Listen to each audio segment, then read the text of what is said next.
Hey YouTube, what is up? You guys have been asking for this deck profile for a little while now. This is an update to my Metalfoe Monarch combination deck.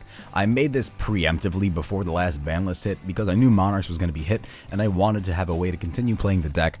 Basically, I put some cards in from Invasion of Venom, but I felt like that wasn't really all that good because it didn't make the deck actually a physical deck you could play until November. So now that the new ban list hit and we know what actually got hit with Monarchs, I revamped the deck so it's actually playable in this format. You don't have to wait for Invasion of Venom to drop. This deck is actually pretty dangerous. It's not as fast as normal Monarchs would be. Pantheism to 1 really does hurt, but the fact that you can actually bring out a lot of targets for your Karaz, you can bring out tokens with Gofu, and then you can pop the tokens with Karaz. There's a lot of combos you could do with this deck, and there's an insane amount of draw power, especially if you have Karaz pop something like Metalfoe's Fusion, and you literally just go +2 off of searching Metalfoe's Fusion for pretty much free in this deck anyway. So it is pretty silly what this deck can actually do. So without further ado, let's get into this deck profile. Now to start things off, I do play 3 of every single Metalfoe card. So far, we don't actually have the new support from Invasion of Venom yet. We know what the support is, but I felt like it was unfair to put it in the deck. So because I had to take those cards out, I took out the rare Metalfoes. I was left with a lot of space, and because the Monarch engine got hit so extensively, which I didn't actually anticipate, you actually had to put the entire Metalfoe engine in because it's just too weak without it. You really do need the Metalfoes to cover for the inconsistencies of the Monarch deck. So I run 3 Volflame, 3 Gold Driver, 3 Silverbird, and 3 Steel Wren. I like Steel Wren a lot because when you actually do brick, and sometimes you will brick with this deck, you'll brick with any deck, you can actually set this card, and this is my favorite card to set because nobody expects a normal summon card to have 2100 defense. You can't even swing over this with a Photon Thresher that's special summoned. So that's actually pretty silly how big his defense is. Anyway, after that, I play 3 Erebus because Aether got hit. Originally, I believe I was playing 2 Erebus in this deck with, I think, 3 Aether, but because Aether got hit to 1, you actually had to make up for it, so I actually put 3 Erebus in. Basically, in the place of the other 2 Ethers, I put an extra Erebus in, and I put an extra Karaz in, just to actually kind of turbo this Monarch engine a little bit, and I am really enjoying 3 Karaz in this deck because of how much you can pop, and then special summon those monsters back after that, and then you draw 2, and you can just turbo through this entire deck really quick, especially if you were to side in this deck and you took out some cards, which is actually kind of hard because of how tight the engine is with this, but you could turbo through this deck really quickly, and if you're not careful, you could probably deck yourself out. But I really do like how fast you can get through your deck and get to the resources you need. There were times where I've had the 1 Stormforce still in deck and not a way to search it, but I did have Karaz and a couple ways to thin my deck out. So I used my Pendulum Scales to thin my deck as much as possible, then I used Karaz and I just kept drawing, and then you can keep going and keep going, which is actually pretty silly. I run 2 Gofu the Vague Shadow because 3 was too bricky for me. It made the deck a lot more inconsistent. Gofu is really good, especially if you want to go into something like Ultimaya Tzolk'in. It's a really good way to basically turbo out Tzolk'in. The problem with it though is if you draw it late game, it's actually pretty useless unless you have an absolutely empty board. That's not something that's too impossible to do with this deck, but sometimes wiping your board to bring out Gofu isn't the best move you can do. So I don't like to run 3 because it makes me make minus plays the further into the game I go. I like to see this early, so that's why I run 2. I don't want to run 3 because it just makes me brick later on. Now, like I said before, there are some dirty combos where you special Gofu, make the 2 tokens. Even if you don't have the Metalfoe scales to actually pop and then search out your trap and your spell, you can just normal summon Karaz on top of Gofu,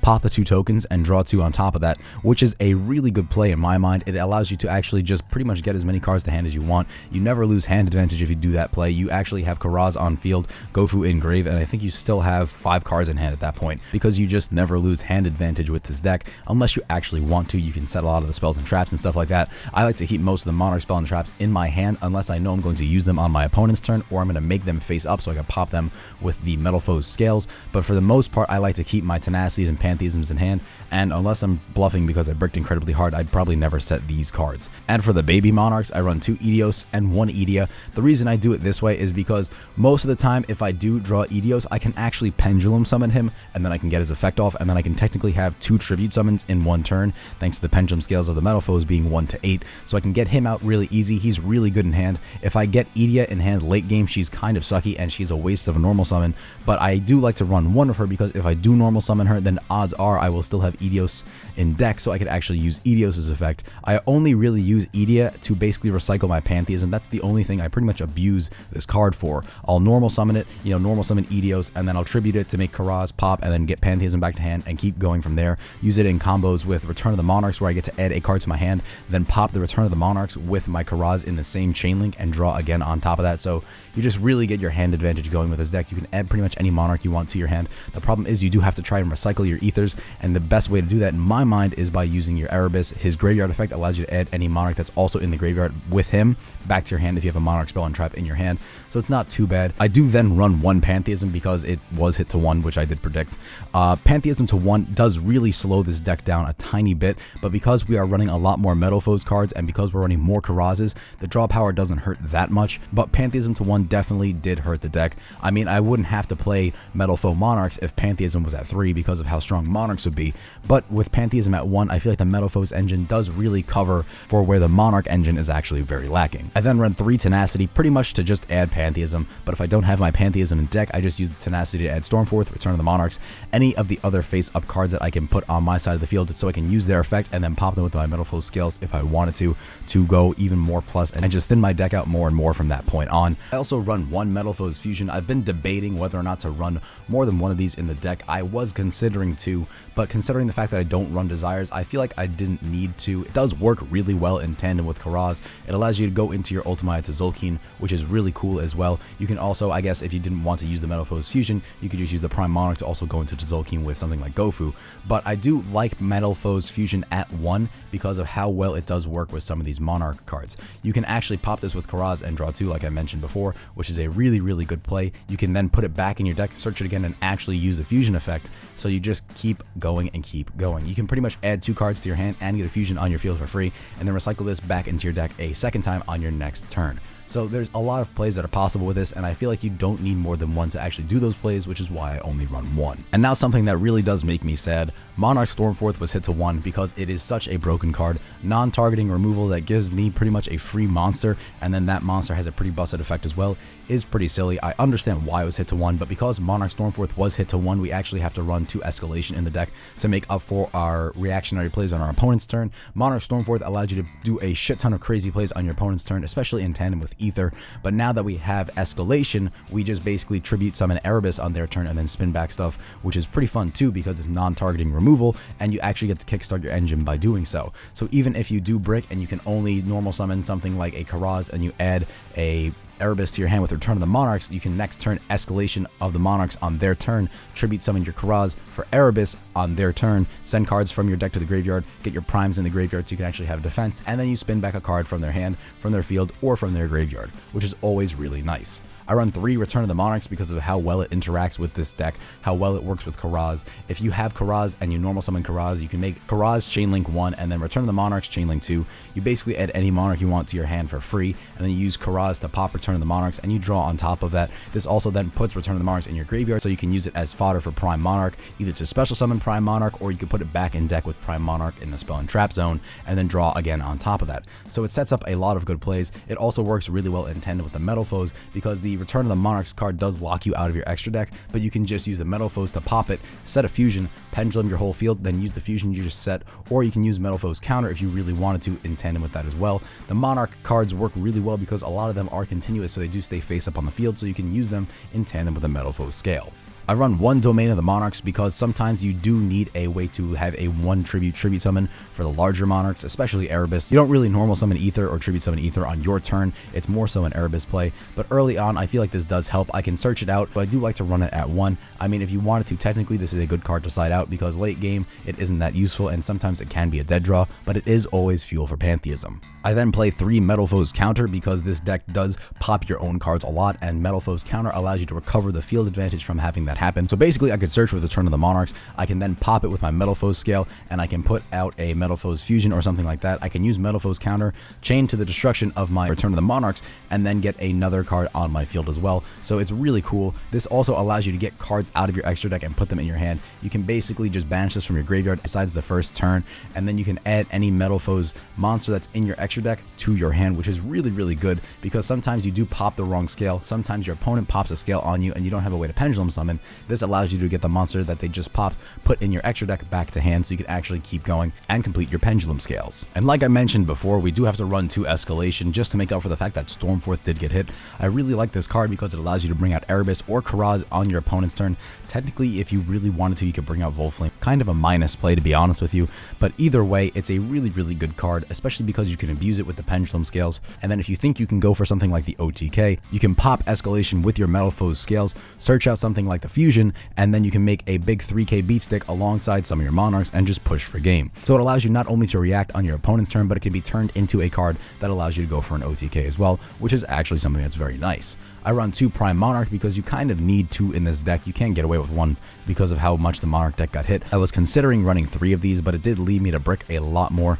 Without 3 Pantheism, 3 of these does make you brick a shit ton. It is amazing how bad the hands were when I had 3 of these in the deck. So I run 2 now. It allows you to go into your Tzolk'in. It allows you to go into your rank 5s. Brings up a lot of possibilities. You can also banish whatever Monarch spell or trap you want to special summon this card, and then if you can send Edie to the graveyard after that, you can add that card back to your hand. So it's a way to recur certain cards. I wouldn't do that with Pantheism. I just make Pantheism banish itself. But say you wanted Stormforth in your hand and you already used it once, you can banish it with Prime Monarch, then send Edie to the graveyard by popping it with something like a Pendulum Scale, and then you can get Stormforth back to your hand. And the fact that you can use this card in your spell and trap zone to send 2 Monarch spell traps that are in your graveyard back to your deck, then you get to draw 1. That's also really good. And then you can pop it with a Metalfoe Scale after that, then put this card in the graveyard, then you get to bring out the fusion or the counter, and then you can actually special summon this card to defend yourself. So basically, you just recycled some materials, you got to draw a card, you have a reactionary play for your opponent's turn with the trap you just set from the Metalfoe Scale, and you have a defensive monster. So it is a very versatile card that also allows you to go into your rank 5 plays. For the Metalfoe's fusions, I don't run that many, to be honest with you. I run 1 Crimsonite because it's a big 3k beater, especially in the Blue Eyes matchup. You can put this in defense, and unless they can bring out an alternative, it's really hard for them to get over this card because they can't really swing over it because the attack and defense are both 3000. I then run 1 Aurahulk because of how good the double piercing damage really is. You'd be surprised by how many times people actually set cards, especially if they brick. Then you can just punch with Aurahulk and do like 4000 damage, which is something that really does hurt a lot of people, especially considering the fact that if Blue Eyes bricks, they don't have a lot of big defense monsters. You can just punch with Aurahulk and definitely do 4k damage to them. So it really puts them in a disadvantage, especially if you know what your opponent's playing and you know what cards are likely to be set. This card is an amazing card to use to get rid of those small monsters. I run 2 Adamante because it's a 2500 beat stick. It's a level 5, so I can use it to go into rank 5s, and I can also use it to go into Ultimate Tzolk'in, which is mainly the reason I run 2 of them. Just in case I use one early on, I run a second one so that I can make it to Tzolk'in just in case I draw Gofu mid-game. I then run 1 Void Ogre as a target for Ultimate Tzolk'in. It's a very good card. It's also a card you can bring out on your own in case you can't go into Tzolk'in. You can just special summon the Gofu and then use Silverbird to make this card. I was also considering using Psyframe Omega to recycle back my Monarch spell and traps, but I feel like the only card that's really good to put back in my graveyard is my Pantheism, and if I wanted to recur a card that I did have in my graveyard, it's actually a lot harder because this deck actually can recycle your banished cards a lot better than it can your graveyard cards. So I can use something like Idiot to get my banished cards to hand, where if the card is in my graveyard, I have to shuffle it back with Prime and then hope to draw it. So I'm considering Omega in this deck, and I'm still testing him out, but I'm not too keen on him yet. But just, you know, as a card that you could run if you wanted to, it's not too bad, especially considering the fact that if you can somehow bring out Omega and Erebus in turn 1, your opponent would pretty much be left with 3 cards in hand, and that's really silly. So it's a good card to run, but I'm not really feeling it. It doesn't seem like it meshes all that well with this deck, but it can lead to some wacky stuff. I then run 1 Crystal Wing because it's pretty much the prime Tzolk'in target. It's too hard to bring out without Tzolk'in, and this card I really do think is worth the amount of effort you have to put into it. So even though this card is pretty easy to bait out with this format with things like Blue Eyes Alternative, there are plays thanks to the Monarch engine in this deck. Let's say you have Crystal Wing and they target it with Blue Eyes Alternative,